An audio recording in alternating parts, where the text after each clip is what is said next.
بہت جادوئی سا ماحول بنا ہوا تھا، بالکل خاموشی اور ٹھنڈی ہوا کے جھونکے کے ساتھ گلاب کی مہک، بہت ہی پراسرار سا ماحول بنا ہوا تھا۔ ملگجا اندھیرا۔ وہ اپنے پودوں کے قریب گلاب کے پاس بیٹھ گئی۔ اس نے سرخ سوٹ پہنا ہوا تھا جس پر بڑے بڑے سیاہ گلاب بنے ہوئے تھے۔ سیاہ دوپٹہ اس کے گلے میں ایسے لپٹا ہوا تھا جیسے کسی نیکلس کی موٹی ڈوری ہو۔ اس کے گھٹنوں سے بھی لمبے بال کرسی پر بیٹھنے سے اور بھی لمبے لگ رہے تھے۔ ہاف آستینیں اس کی گوری باہیں بہت نمایاں کر رہی تھی۔ ہاتھوں میں کالی چوڑیاں غضب ڈھا رہی تھی۔ وہ کوئی حوری یا اپسرا سے بھی بڑھ کر لگ رہی تھی۔ بالوں سے پانی کے قطرے ٹپک ٹپک کر فرش گیلا کر رہے تھے۔ وہ آنکھیں بند کیے جانے کن خیالوں میں کھوئی ہوئی تھی۔ اچانک ایک تیز ہوا کا جھونکا گزرا، ساتھ ہی زوبیا کو تیز سی خوشبو محسوس ہوئی۔ وہ چونک کر اٹھی۔ شاید کوئی چھت پر آیا ہے۔ ادھر ادھر دیکھا تو کوئی بھی نہیں تھا۔ شاید ساتھ والوں کی چھت پر کوئی آیا ہو، اسی کے پرفیوم کی خوشبو ہوگی۔ اس نے دوبارہ آنکھیں بند کر لی اور دوبارہ اپنی خیالی دنیا میں کھو گئی۔ چند سیکنڈ ہی گزرے ہوں گے کہ اسے اپنے بہت ہی قریب کسی کی تیز تیز سانسوں کی آواز آئی۔ اب وہ ڈر گئی تھی۔ اس نے گھبرا کر ادھر ادھر دیکھا مگر کوئی نہیں تھا۔ وہ بہت گھبرا گئی تھی۔ ادھر ادھر دیکھا تو کوئی بھی نہیں تھا۔ اس نے اپنے چاروں طرف اچھی طرح دیکھا تو کوئی بھی زیرو سامنے نہیں تھا۔ بس ایک بہت ہی صحت مند کالا سا بلّا بیٹھا ہوا تھا جو اسے ہی گھور رہا تھا۔ بلّا بہت ہی ہیبت ناک تھا۔ اس کی آنکھیں بے حد لمبی تھیں اور آنکھوں میں بجلی سی چمک رہی تھی۔ اسے یہ بلّا بہت عجیب اور ڈراؤنا سا لگا۔ اسے ایسا لگ رہا تھا اگر وہ کچھ دیر اور یہاں رکی تو یہ بلّا اس پر حملہ کر دے گا۔ وہ چھلانگ لگا کر سیڑھیاں پھلانگتی ہوئی نیچے آئی۔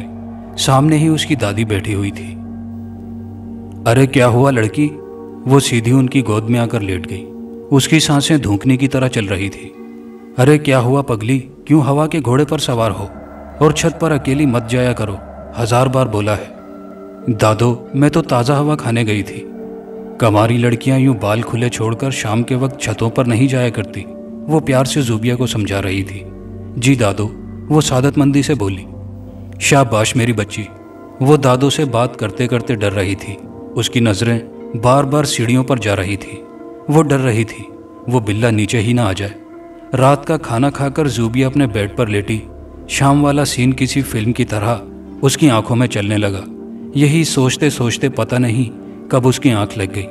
جیسے ہی اس کی آنکھ لگی، اس کے کمرے کی کھڑکی پر ہلکی سی دستک ہونے لگی۔ یہ دستک وقفے وقفے سے ہوتی رہی اور پھر لگاتار ہونے لگی۔ دستک کی آواز اسے کسی ہتھوڑے کی طرح لگ رہی تھی۔ تنگ آ کر اس نے کھڑکی کا دبیز پردہ ہٹایا جو اے سی کی کولنگ روکنے کے لیے ڈالا گیا تھا۔ کھڑکی کھول کر منڈیر پر جھانکا تو کچھ بھی نہیں تھا۔ اس نے کھڑکی بند کر کے دوبارہ سے پردہ برابر کر دیا۔ وہ بیڈ پر واپس آئی تو اس کی لیٹنے والی جگہ پر وہی کالا نیلی آنکھوں والا بلّا آلتی پالتی مارے بیٹھا ہوا تھا۔ اسے دیکھ کر وہ غرانے لگا۔ وہ بہت غصے سے زوبیا کی طرف دیکھ رہا تھا۔ زوبیا کی ڈر اور خوف سے ٹانگیں کانپنے لگی۔ اس سے پہلے کہ وہ ڈر کر وہاں سے رفو چکر ہوتی، بلے نے لمبی سی چھلانگ لگائی اور زوبیا پر حملہ کر دیا۔ زوبیا نے زوردار چیخ ماری۔ وہ اپنی ہی دھن میں محو پرواز تھا جب اسے ایک عجیب دلکش نظارہ نظر آیا۔ ایک گھر کی چھت پر وہ بلا شبہ ایک حسین منظر تھا، بے حد حسین منظر، اتنا حسین کہ وہ پلکیں جھپکنا بھول گیا تھا۔ وہ گلاب کے پودوں کے ساتھ گلاب بنی بیٹھی تھی۔ اس کی لمبی زلفوں سے گرتے شبنم کے قطرے زمین کو خوشبودار کر رہے تھے۔ اسے ایک نظر میں ہی عشق ہو گیا تھا۔ وہ اسے دیکھ نہیں سکتی تھی، اسی لیے وہ بے فکری سے اس کے سامنے جا کھڑا ہوا۔ اس کے پنکھڑی جیسے ہونٹ نیم وا تھے۔ اس کے دل میں ان کو چھونے کی خواہش مچلنے لگی۔ ہاں کیوں نہیں، مجھے کون روکے گا، میں چوم سکتا ہوں اس کو۔ اس کے ہونٹوں کو چھونے کی کوشش میں جیسے ہی اس کے قریب ہونے کی کوشش کی تو اسے کرنٹ سا لگا۔ وہ بھی چونک کر اٹھی جیسے اسے اس کی موجودگی کا احساس ہو گیا ہو، لیکن وہ حیران تھا اسے چھونے میں ناکام کیسے ہو گیا۔ کون سی ایسی رکاوٹ ہے جو اسے اس کے قریب جانے نہیں دے رہی؟ وہ جھنجھنا اٹھا تھا۔ آخر ایسا کیا ہے جو رکاوٹ ہے؟ غصے سے اس کی آنکھوں سے شعلے نکلنے لگے۔ وہ غراتا ہوا بلے کی شکل میں اس کے سامنے آ کھڑا ہوا تھا۔ وہ اپنے سامنے خطرناک بلے کو دیکھ کر خوف سے نیچے بھاگ گئی تھی اور وہ اس گلاب کے پودے کے پاس آ کر کھڑا ہو گیا جہاں وہ بیٹھی تھی۔ فرش پر اس کے بالوں سے ٹپکا ہوا پانی ابھی بھی موجود تھا۔ وہ اپنی ناک سے اس پانی کو سونگھنے لگا۔ اگلے ہی پل وہ اپنی لمبی سی لال زبان سے وہ پانی پی چکا تھا۔ وہ کچھ دیر کھڑا اس گلاب کو دیکھتا رہا، پھر اس نے اسی گلاب کو اپنا مسکن بنانے کا فیصلہ کر لیا۔ اگلے ہی لمحے وہ اس گلاب کے پودے میں غائب ہو چکا تھا۔ فاخرہ کی آنکھ ایک زوردار چیخ کی آواز سے کھلی۔ ایک لمحہ لگا تھا اس کو یہ سمجھنے میں کہ یہ آواز کہاں سے آئی ہے۔ اس نے جلدی سے کنڈی کھولی اور بھاگتے ہوئے زوبیہ کے کمرے تک پہنچی۔ فاخرہ کی ساس، اس کا شوہر، اس کے دونوں بیٹے بھی آ گئے تھے۔ زوبیہ اپنے بستر پر بیٹھی ہوئی تھی۔ اس نے اپنے بازوؤں میں اپنے سر کو چھپایا ہوا تھا اور زور زور سے چلا رہی تھی۔ بابا وہ روتے ہوئے انگلی سے اشارہ کھڑکی کی طرف کر رہی تھی۔ کوئی آیا ہے، وہ بہت خوفناک ہے، بابا وہ مجھے مارنا چاہتا ہے۔ وہ روتے اور کانپتے ہوئے باپ سے لپٹ گئی۔ ارے بیٹا، کون مارنا چاہتا ہے بتا تو۔ زوبیہ کی بات سن کر اظہر اور مظہر، زوبیہ کے بھائی، کھڑکی کے پاس چلے گئے۔ کھڑکی تو بند تھی، دبیز پردہ اسی طرح کھڑکی پر پڑا تھا۔ انہوں نے پردہ ہٹا کر بھی دیکھا مگر کھڑکی پوری طرح بند تھی۔ اب بتا بیٹا، کون تھا؟ کس نے ڈرایا میری جان کو؟ بابا وہ بہت کالا اور عجیب سا بلّا تھا، کھڑکی سے آیا تھا، اس نے مجھ پر حملہ بھی کیا تھا۔ دیکھو میری گردن۔ اس نے گردن دکھائی۔ ارے کوئی نشان نہیں ہے۔ اظہر اور مظہر اب ہنسنے لگے تھے۔ حد ہے، چڑیل بلے سے ڈر گئی، ہمیں لگا چور گھس آیا ہے۔ وہ اب اس کا مذاق اڑا رہے تھے۔ اگر بلّا ہوتا تو بھاگ کر باہر جاتا، لیکن جب ہم سب کمرے میں آئے ہیں، سب کے سب یہیں پر ہیں، یہاں تو کوئی بلّا نہیں ہے۔ ضرور تم نے کوئی برا خواب دیکھا ہوگا۔ فاخرہ اسے خود سے لگائے تسلی دے رہی تھی۔ طاہرہ بیگم اس پر قرآن مجید کی صورتیں پڑھ پڑھ کر دم کر رہی تھی۔ باقی سب ایک ایک کر کے واپس اپنے کمروں میں جا چکے تھے۔ فاخرہ وہاں ہی رک گئی تھی، اس کے پاس۔ وہ ماں کے سینے سے چمٹ کر سو گئی تھی۔ طاہرہ بیگم بھی اپنے کمرے میں سونے کے لیے جا رہی تھی۔ وہ سیڑھیوں کے سامنے سے گزری تو ٹھٹک کر رک گئی۔ جس حلیے کا بلّا زوبیہ بتا رہی تھی، ہو بہو ویسا ہی بلّا سیڑھیوں کے بیچوں بیچ کھڑا تھا۔ بہت ہی خوفناک آنکھیں تھیں اس کی۔ طاہرہ کو دیکھتے ہی بلّا بھاگ کر چھت پر غائب ہو چکا تھا۔ طاہرہ کا ماتھا ٹھنکا، وہ سمجھ گئی زوبیہ جھوٹ نہیں بول رہی تھی۔ اسے طرح طرح کے وہم آنے لگے تھے۔ اس نے سوچ لیا تھا صبح وہ مسجد کے امام صاحب سے ضرور بات کرے گی۔ زوبیہ صبح اٹھی تو رات والا واقعہ پوری شدت سے یاد آ گیا تھا۔ وہ سوچنے لگی اگر بلے نے سچ مچ پر حملہ کیا تھا تو میں فرش پر ہوتی یا صوفے پر، مگر جب سب گھر والے آئے تھے تو میں پلنگ پر تھی، اور اظہر مظہر نے کھڑکی بھی چیک کی تھی، کھڑکی بھی بند تھی، مطلب وہ خواب ہی تھا۔ او میرے خدا، بہت ڈراؤنا خواب تھا۔ اف میرے خدایا، اس نے جھرجھری سی لی۔ شاید کل چھت پر جو بلّا دیکھا تھا وہ دماغ میں بات رہ گئی ہوگی۔ اب وہ بالکل تازہ دم ہو گئی تھی، دماغ سے بوجھ بھی اتر چکا تھا۔ فاخرہ ناشتہ لائی تھی، اس کا پسندیدہ حلوہ پوری، قیمے کی ٹکی اور گرما گرم چائے۔ زوبیہ کی بھوک چمک اٹھی تھی۔ اس نے ڈٹ کر ناشتہ کیا اور چائے پی کر کتابوں میں مگن ہو گئی۔ زینب اور عقیلہ اس سے ملنے آئی ہوئی تھی۔ وہ کافی دیر تک ہلہ گلا کرتی رہی، پھر اچانک لائٹ چلی گئی تو کمرے میں حبس بڑھنے لگا، تو تینوں چھت پر آ گئی۔ زینب اور عقیلہ اس کے گارڈن کی تعریف کرنے لگی۔ سکینہ تینوں کے لیے جوس لے کے آئی تھی۔ ایک کرسی تو پہلے ہی گلاب کے پودے کے پاس پڑی تھی۔ سکینہ نے 2 کرسیاں اور لا کر پہلے والی کرسی کے پاس رکھ دی، ساتھ ہی پلاسٹک کی ٹیبل لا کر جوس کا جگ اور گلاس سجا دیے۔ زینب بیٹھ چکی تھی۔ زوبیہ سکینہ کو کچھ کھانے کو لانے کا کہہ رہی تھی۔ عقیلہ ٹھیک اسی کرسی کے قریب آ کر کھڑی ہو گئی جو زوبیہ کے زیر استعمال رہتی تھی۔ اس سے پہلے کہ عقیلہ کرسی پر بیٹھتی، اسے کسی نے زوردار دھکا دیا۔ وہ گرتے گرتے بچی۔ زینب نے جلدی سے عقیلہ کو سہارا دیا۔ ارے کیا ہوا تجھے؟ زینب عقیلہ سے پوچھ رہی تھی۔ پتہ نہیں یار، ایسا لگا جیسے کسی نے دھکا دیا ہو پیچھے سے۔ ارے نہیں، چکر آیا ہوگا تجھے، ہو سکتا ہے یار۔ وہ حیران سی دوبارہ کرسی پر بیٹھنے لگی تو ایک دم سے کرسی الٹ گئی۔ اب تو دونوں ہی خوفزدہ ہو گئی۔ ارے یہ کیا ہو رہا ہے؟ لگتا ہے تمہاری کرسی کو میں پسند نہیں آئی۔ وہ ہنستی ہوئی ساتھ والی کرسی پر بیٹھ گئی۔ زوبیہ جو دور سے سب دیکھ رہی تھی، ہنستی ہوئی اپنی کرسی کو سیدھا کر کے بیٹھ گئی۔ زوبیہ کے بیٹھتے ہی ہوا کا ہلکا سا لطیف جھونکا آیا اور ہوا سے گلاب کا پودا لہراتا ہوا زوبیہ کے پیروں سے ٹکرا گیا، جیسے زوبیہ کا ویلکم کر رہا ہو۔ زوبیہ زینب اور عقیلہ سے باتوں میں مصروف تھی، غور نہ کر سکی۔ طاہرہ بیگم ظہر کی نماز کی تسبیح کر رہی تھی جب کسی ملازم نے آ کر اطلاع دی کہ مسجد کے امام صاحب تشریف لائے ہیں۔ انہوں نے امام صاحب کو بیٹھک میں بٹھانے کو کہا اور ان کو چائے پیش کرنے کا کہہ کر